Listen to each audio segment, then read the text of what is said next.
भगवान के कथा करने का अधिकार भी सबको है।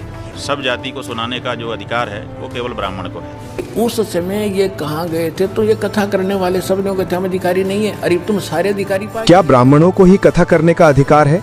आज इसी विषय को विस्तार से क्लियर करने के लिए हम आपके बीच कुछ आध्यात्मिक जानकारों के विचार लेकर आए हैं। इन आध्यात्मिक जानकारों में एक तरफ हैं अभिमुक्तेश्वरानंद सरस्वती महाराज व कुछ अन्य आध्यात्मिक जानकार, तो वहीं दूसरी ओर हैं संत रामपाल जी महाराज। इन आध्यात्मिक जानकारों में किसका ज्ञान उत्तम है, कमेंट करके हमें अपनी राय अवश्य दें। अगर इस चैनल पर आप पहली बार आए हैं तो फटाफट से वीडियो को लाइक और चैनल को सब्सक्राइब जरूर कर दें। तो चलिए वीडियो शुरू करते हैं।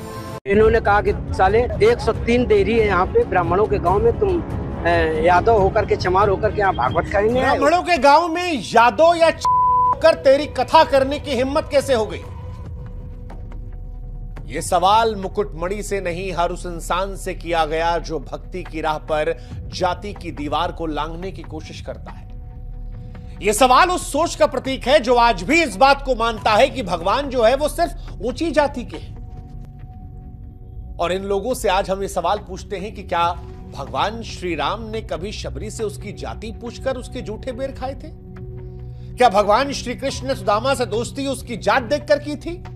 और अगर हमारे भगवान भेदभाव नहीं कर रहे थे तो भगवान के नाम पर ये कौन से धर्म के ठेकेदार हैं जो भगवान को बदनाम कर रहे हैं? क्योंकि ये जो घटना है ये इंसानियत को तार तार करने वाली है, धर्म को खोखला बताने वाली है, समाज को भीतर से तोड़ने वाली है।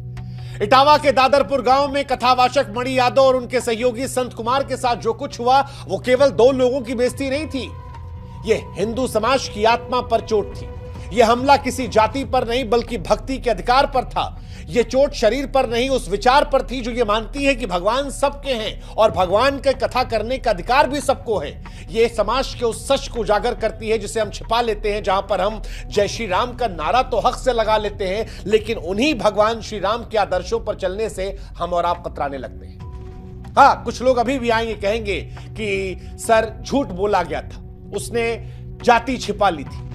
अरे जाति छिपा ली थी तो उसको लहूलुहान कर देंगे, उसके ऊपर पेशाब कर देंगे, सर छिलवा देंगे, सिर्फ इसलिए क्योंकि वो ब्राह्मण नहीं है। सिर्फ इस बात के लिए आप इंसान के साथ जानवर जैसा सलूक कर देंगे क्योंकि उसकी जाति इतनी भारी नहीं थी, इसलिए उसकी भक्ति इतनी ज्यादा पवित्र हो गई कि उस पर पेशाब करवा देंगे, उसको किसी के पैर चटवाएंगे, उसके